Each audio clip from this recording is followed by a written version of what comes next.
Charlie Pierce. Good morning, Jody Hamilton. The sun is up and so am I. How he made that sound dirty, but he Well, did. he did. Hi. So, Hi. yeah, why did you take that logic course? And No it didn't. kidding. You don't speak 8 o'clock Bobert. in the morning in Milwaukee in the middle of February. You know, I'm dragging my butt to a class taught by a 9,000-year-old Jesuit, and for nothing. Does me no good at all. Like all my high school math classes. I don't know. As you said, there was a tweet, Trump, Tucker Carlson, and Marjorie Taylor Greene laughing as the crowd at the golf invitational chants, "Let's go, Brandon." And you just said there's never a porch collapse around when you need one. That was a hell of a spectacle. That was. Yeah. I mean, you talk about. I mean, all of them in one place. Watching a stop on the Bonesaw golf tour. Yeah. Is just The people that were behind 9/11, as Joe Biden is in the middle of killing the I person forgot responsible about that for part. 9/11. See, I was surprised that Al Zawahiri was still alive. Yeah. I mean, I hadn't heard that guy's name in years, Yeah. it seemed. Yeah. It seems like someone Chris would have killed by saying, "Isn't that so-and-so already dead?" on the Stephanie Miller Show, which you do quite a bit. And I then do. we're like, "Oh, they're still alive. Oh, you just killed And them." regardless of what that guy on Fox said, I think he's not merely dead; he's really most sincerely. It's really dead. No, that's journalism. Charlie, and then here we are in the middle of, Republicans voting against burn pit, veterans with cancer. Cornyn said, "Mr. President, the passage would not have been delayed if Senator Schumer had kept his promise." Oh, you just said please. a man with not even a wisp of conscience. They just say it out loud. This was petty and vindictive, and we're going to punish veterans with cancer. Yep. Yeah, and what promise did Schumer break? Not to pass any legislation that helped people? Right. Was there some sort of deal? Not to do the minimum it takes to save the planet? Yeah. You wrote it, as you have a tendency to do. You just wrote a great piece on this. You said Republicans are pitching a self-defeating tantrum over the Manchin deal making. Where does this irresponsible impulse to be dickish come from? What is the source of the instinct for sabotage? When did basic resting pulse of republicanism become their way or the highway? And what you said, I can understand how confused the Senate Republicans are about the fact that they've been outmaneuvered by Democrats. They don't experience this very often. But you just said, I don't understand the thinking by which the agonizing illness and death of American veterans becomes a poker chip because you got outfoxed on a piece of legislation that may still not pass. Of what emotional value is a tantrum that makes the lives of 6 soldiers worse? What do you get from it? Is the worth of your hunk of humanity that tantrum cost? Whatever that price is, Republicans seem more than willing to pay it in full. I mean, Charlie, I can only think because they just count on the media to report it as, Congress didn't get something done again, rather than saying Republicans voted against veterans with cancer. Yeah, this one jumps on my last nerve, too, because I may have mentioned this before. My very first beat when I started at the Boston Phoenix in 1979 was the various problems afflicting Vietnam vets. Yeah.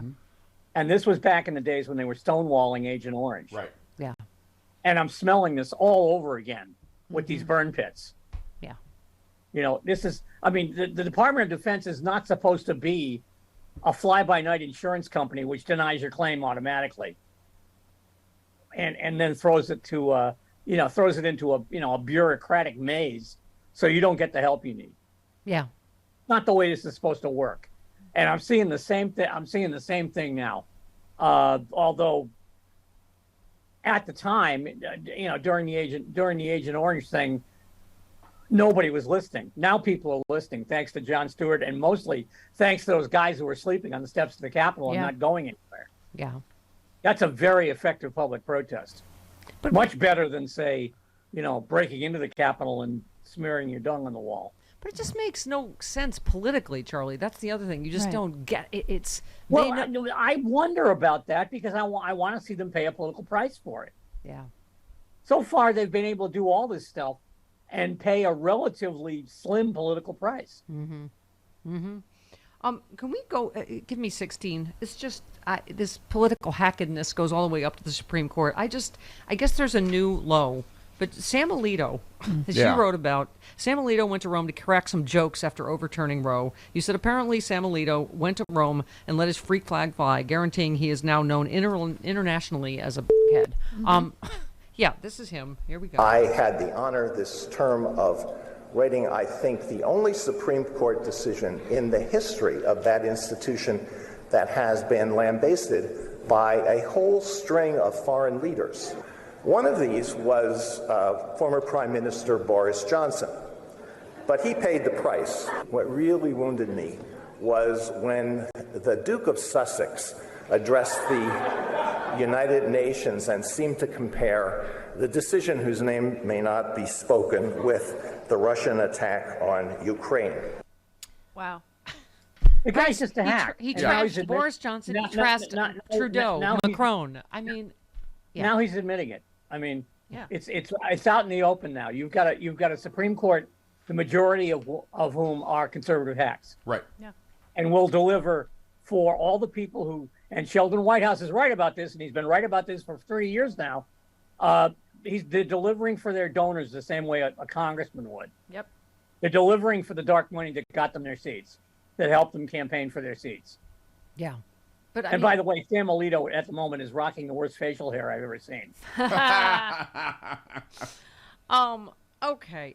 Your headline here. Hey, well, that's weird. The texts for Trump's top GHS officials are also gone. You said what appears to have been an almost maniacal frenzy of ass covering in the final days of the previous administration, one that's extended largely underground well into the current one, has opened a brand new universe of investigation for all concerned. I mean, I guess we shouldn't be surprised, but you said sooner or later coincidence begins to look suspiciously like modus operandi. This is not a scandal in a straight line. It's not even a single scandal. It's a mosaic of smaller scandals comprising a larger one, all organized around a central point, the character of El Claudio del Mar-a-Lago and the enormous blunder this country made in electing him to be his president.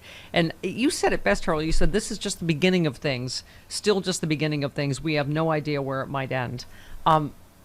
That is the burning question. Will we ever find these texts, or have they really disappeared them? And will we ever get to the bottom of this? I have to believe that somewhere out there in this great land of ours, there's a 12-year-old who knows how to get those texts back. Yeah. Yes. You know, because his mother keeps deleting his porn and he keeps getting it back. He knows how to fetch things out of the dark places of the intertubes. Yeah. Well, So we should find that kid. We should find that kid. We should give him all the porn he wants and have him find these things. Yeah. That's what I mean. Jody, what do you think? Because I know Malcolm Nance is like, they will find them. I think they'll find them. Yeah. I mean, but then you'd like, these are the top two agencies that are in charge of finding this stuff or knowing how to disappear it. And it's clearly so deliberate, But right? isn't it a specific forensic part of them and versus these specific people? They may not be as adept at it. Yeah. So Yeah. I mean, oh my God, Charlie, what do you think is in those texts? I mean, it's just the mind reels, right? Well, I think a lot of them would be real-time confirmation of what Cassidy Hutchinson said. Yeah. Yeah.